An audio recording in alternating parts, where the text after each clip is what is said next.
From kid to booktuber, here are 5 books I read over the last 20 or so years that inspired my love of science fiction. To start, I'm going to take you back to when I was about 10 years old, at which point I quite liked reading, but while I hadn't quite gotten into sci-fi or fantasy yet, I did enjoy adventure stories. And one of my favorite adventures was, and you might have read this as well when you were a kid, it was The Hatchet by Gary Paulson. So I really enjoyed this story of a kid lost in the woods, and he pretty much has nothing to help him survive except his trusty hatchet. So I started to read more books by Gary Paulson, and that's when I came across one which did have some sci-fi in it, and that was the Transall Saga. Mark's solo camping trip in the desert turns into a terrifying and thrilling odyssey when a mysterious beam of light transports him to another time and planet. Mark searches for a way home and encounters joy, violence, war, and startling powers. So this was the perfect book for me to read at that time because it had those survival and adventure elements from the Hatchet books that I enjoyed, but it added some new layers, some new concepts with some kind of sci-fi and fantasy elements with the time travel, technology, powers that I was just completely enthralled by. This was also a great book for me to read at that age because as I had grown a little bit, read a little bit more, this book offered me a little bit more of an edge, a few heavier themes, and I definitely wouldn't say it's an adult book, it's still kind of middle grade YA, but there are a few things that hit a little bit harder, there are a few things that are a tad scarier. I remember there being a bad guy in this book which I was completely terrified of, but I just couldn't put the book down. I wanted to learn more about them, and I really wanted to just beat this bad guy, and that was kind of my first kind of escape adventure where I was really just captivated by sci-fi and just the awesome stories that it can tell. So jumping ahead to middle school, when I was about 12 or 13, an author that my friends and I really liked, and you may be familiar with, was Matthew Reilly. He wrote and still writes action-packed blockbusters, and is probably most well known for Ice Station. But one that I really enjoyed and thought was a little bit underrated by my friends was Contest. Here's the premise for Contest. Dr. Stephen Swain has found himself locked in the after-hours darkness of the New York Public Library. 6 other contestants roam the black halls, room by room, floor by floor, in the dead silence. The terms are simple. 7 players enter, only 1 will leave. So this is actually Matthew Reilly's first book, which he self-published and then was later picked up by a publisher. And it's a simple premise, but it's such a great one. There's such a great mystery there of who are these contestants, where are they from, why are they here, and the whole story plays out in such a tense and exciting way with some really cool sci-fi elements as well. A mildly funny story about Matthew Reilly is that he actually visited my school while I was there. He didn't go to my school, but he did also grow up in Sydney, Australia, and he visited to come and give us a talk about his books. And I found out that he was coming, and I hadn't read any of his books yet. Some of my friends had, I wanted to read them, but I hadn't read any yet. So my mum actually kindly went out and bought a couple of his books so I could take them to the talk and he could sign them for me. So I get to the desk where he's sitting after the talk, and I think he senses that I'm a bit nervous, and I think that he thinks that I'm nervous to ask a question, but in reality, I'm actually nervous because I don't have any questions to ask. I don't want to be found out as a fake fan or a phony. So in order to ease the tension, he asks, "Do you have any questions to ask about the books?" Which was very nice of him, but absolute worst case scenario for me because I don't have any questions to ask.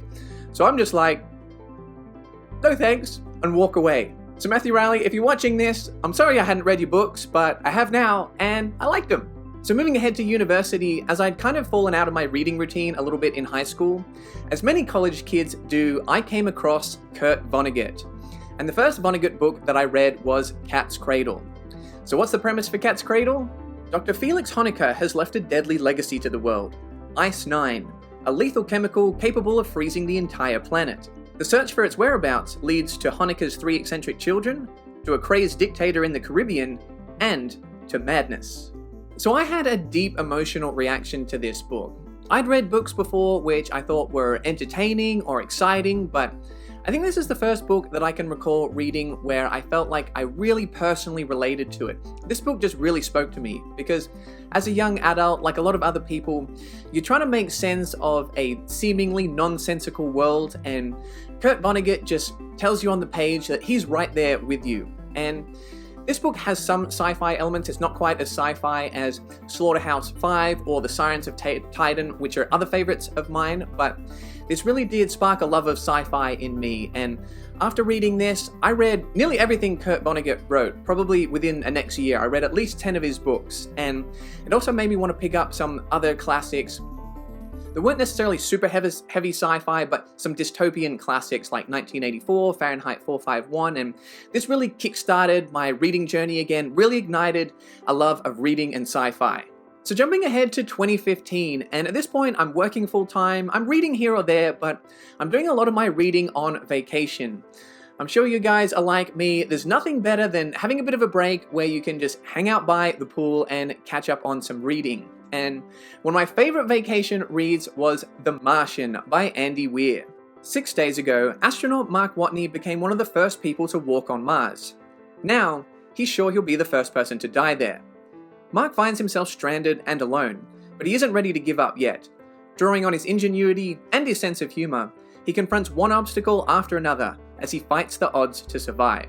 So The Martian is a great read for both new and experienced sci-fi readers, because it does have a bit of hard sci-fi, some maths and science, but Andy Weir writes it in such an accessible way that it makes it really interesting and entertaining, and the plotting and pacing is fantastic, and it can be really funny at times as well.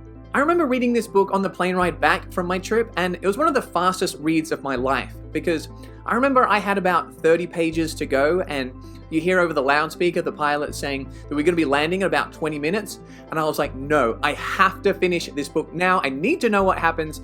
If I get to the end of this plane ride and I've got 10 pages left and I have to then go pick up my baggage and then do the drive home, it's like, no, I cannot wait until I get home. I need to finish it now, and luckily I did. Absolutely loved the ending. If you haven't checked out The Martian, what are you doing? Go read it now. Reading this book, I realized I specifically loved science fiction. And it was after reading The Martian that I decided that I needed to go tick off some of the heavyweights from the genre. So shortly after, I read Dune, Foundation, and Ender's Game, and it all just kicked off from there. So just before we get to our last book, if you enjoy talking about sci-fi books, feel free to join us on my Discord server. And if you're really enjoying the content on the channel, feel free to check out the perks of becoming a Patreon member, where you can become one of my robots, androids, or cyborgs like Nima and A New Eden. So moving ahead to 2020 with my 5th and final book on the list, that is the year that I read Hyperion by Dan Simmons. 7 pilgrims set forth on a final voyage to Hyperion, seeking the answers to the unsolved riddles of their lives. In the Valley of the Time Tombs, moving backwards in time, a creature waits for them all: the Shrike. So Hyperion, especially when combined with the second half of the story, The Fall of Hyperion, just absolutely blew me away with its concepts. The world building, the prose, the mix of genres, just the epic scope, the awesome sci-fi concepts, ideas, technology. It really just absolutely floored me. It was like nothing that I'd read before. And sometimes I read a book and I really enjoy it and I'll recommend it to other people, but this is one where I was just like, I need to find other people to talk about this with. There's just so much to unpack here, and it can't all just be kept up here, all right? I need to discuss this with other people, and it was one of the series that inspired me to start my YouTube channel. So that's how I went from 10-year-old kid to 33-year-old sci-fi booktuber. Let me know your thoughts on these books if you've read any of them, and let me know which books inspired your sci-fi journey. I hope you enjoyed the video. If you did, make sure to like and subscribe, and you can find more sci-fi content over here.